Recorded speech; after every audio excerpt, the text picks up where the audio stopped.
कौन घटना कहते 2 मास तले मो झियो एसआर कॉलेज को पाठ पढ़ा जाइए से हूँ लक्ष्मीधर दास तांको पुत्र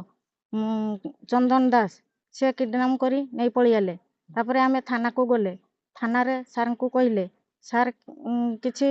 बुझिलेनी तापर बालेश्वर डीएसपी पाखु गले तापर से सार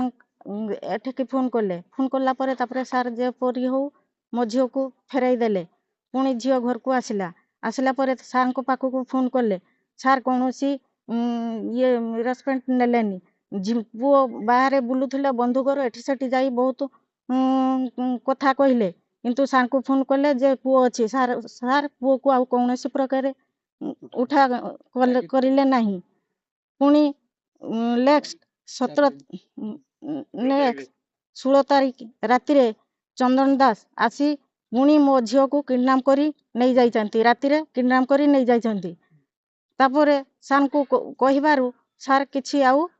स्टेप नौ नाती से कहउछंती जे पुओ नथिला आमे कहले ना सार पुओ थिले पुणी से किडनैप करी नहीं जाइछंती जदि मो झील को न मिले ताने एसपी को सामना रे धारणा देमी